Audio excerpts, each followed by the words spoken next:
Hello and welcome to the Age of Histories, everyone. For our third entry in the definitive list of Aoe2 castles for 2025, we have not one but two predictions as to which castle will the Civs have once the DLC is out. But before we get going, I wanted to say thank you from the bottom of my heart to all of you who have jumped along with me on this exciting journey. I have been having so much fun making these videos for you, and honestly your comments and feedback is one of the most rewarding aspects of what I'm building here. Okay, that's enough mushy feelings for one day, let's wallow.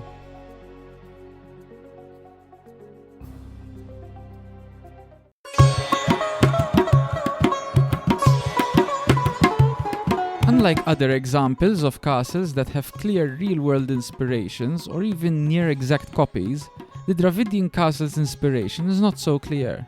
From what I could see, it seems to be derived from the following strongholds. Fort Savadati, which originally dates back to the 10th century and was built by the Rashtrakutas. Fort Kumbal, erected in the 1440s by Rana Kumba and boasting a staggering 36 kilometers length of walls. And Fort Mirjan, constructed by the Sultan Adil Shah in 1550, together with a sprinkle of creative license from the devs.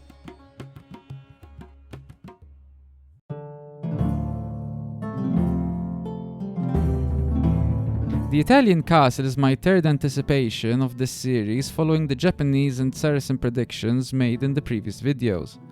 Given that the southern European castle skin seems to be directly inspired from the Venice castle in the Italian Alps, I believe that it will be the Italians who will get this model.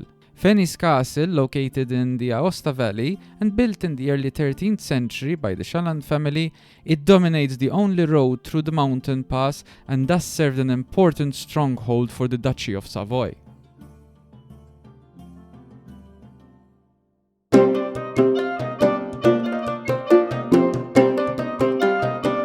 Contrary to the previous mentioned castles, there is no real doubt about the real-life inspiration for the Bohemian castle. Karlstein Castle in modern-day Czechia is a picturesque yet imposing stronghold built in the latter end of the 14th century by Charles IV of the neither Holy nor Roman nor Empire. One of its main functions was to house the royal treasures, regalia and holy relics, and lives on as a glorious testament to medieval craftsmanship. The whitewashed exterior of Karlstein Castle may seem unusual for us modern folk, but it was actually a common enough finish for medieval castle in their age to protect them from both the elements and would-be climbers.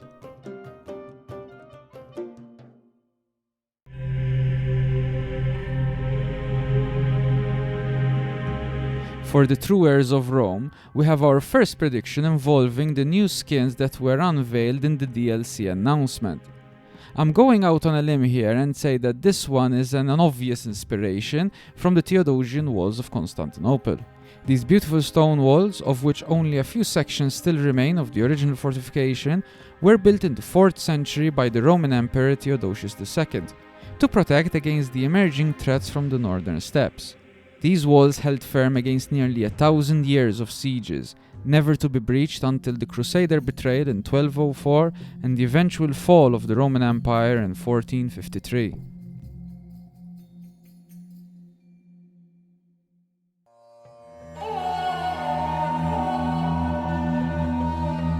This is one of those castles that showed the skill of the devs of our beloved game in distilling and merging real-world locations onto a 4x4 tile on our screens. For the Gurjara castle clearly derives its inspiration from Fort Gwalior, one of the most beautiful and imposing fortifications we have standing in all of the Indian subcontinent.